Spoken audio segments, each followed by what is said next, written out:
আসসালামু আলাইকুম, আমি মুর্শিদ রহমান। আবার নতুন একটি ভিডিও নিয়ে চলে এলাম আপনাদের মাঝে। সবাই কেমন আছেন? নিশ্চয় ভালো আছেন। আপনাদের আজকে নিয়ে এসেছি আমি কুষ্টিয়া মিরপুর উপজেলা, আর এটা সম্ভবত বলবাড়ি গিয়ে খাদিমপুর অথবা এরকমই হবে। তা আমরা সেই জায়গাটা আসলে দেখতে এসেছি, যে জায়গাটি নদী ভাঙছে এবং মানুষ, দেখুন আপনারা হয়তো দূর থেকে বুঝতে পারছেন কিনা, আপনাদের কাছে থেকে দেখানোর চেষ্টা করি। দেখুন কিভাবে তারা জিও ব্যাগগুলো নদীতে ফেলছে। দেখুন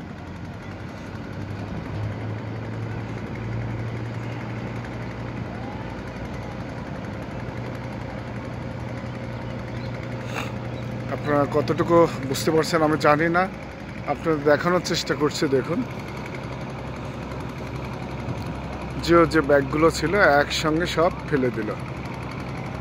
কারণ এমন অবস্থা এখানে যে কুষ্টিয়াতে এই মিরপুর এই অংশটা, তালবাড়ির এই অংশটা ভেঙে একেবারে, মানে কি বলবো আপনাদের, মানুষের এত দুর্গতি, এতটা কষ্ট, যেটা না আইলে আসলে বোঝা মুশকিল। আমারও নিজেরও দেখে খুব খারাপ লাগছে। আপনারা হয়তো দেখে কতটুকু বুঝতে পারছেন আমি জানি না। আমি একেবারে ভাঙনের পাশ দিয়ে হাঁটতেছি, যেটা একবার খুব কাছাকাছি, মানে যে কোনো মুহূর্তে হয়তো আমাকে নিয়েও এই পাড়িটা ভেঙে যেতে পারে। আপনারা দেখে বুঝতে পারছেন যে কী পরিমাণ পাড়িগুলো ভেঙে ভেঙে পড়ে আছে। তো এখানে একটা বিষয় হচ্ছে যে নদীটা যখন ভাঙে, সেটা একটা এলাকা নিয়ে নেয়, একটা বড় এলাকা ফাটল ধরে। এই জায়গাগুলো সেটা একটা সময়, নির্দিষ্ট একটা সময় সেটা নদী নিয়ে নেয়, মানে ভেঙে চলে যায়, নিচে গর্ত হয়ে যায়, বালিগুলো সরে যায়, তখন ওই পুরো পাড়িটা আপনার নদীর মধ্যে চলে যায়। সে জায়গাটা তখন, সেই দৃশ্যটি যদি আপনারা দেখতেন, আসলে কি বলবো, সেটা খুব কষ্টদায়ক।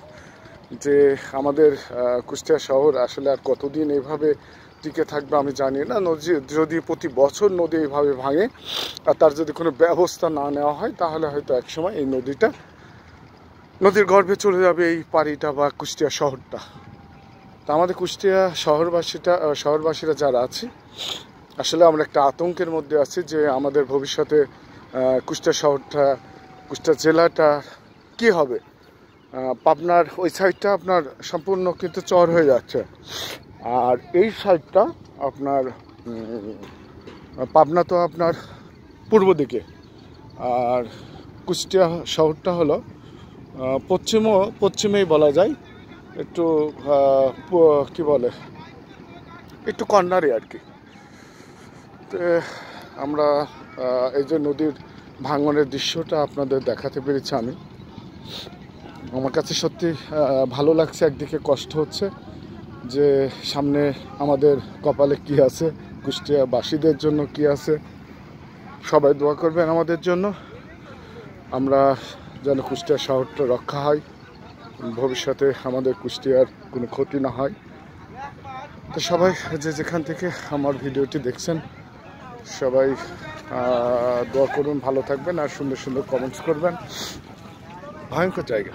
আল্লাহ হাফেজ, সবাই ভালো থাকবেন।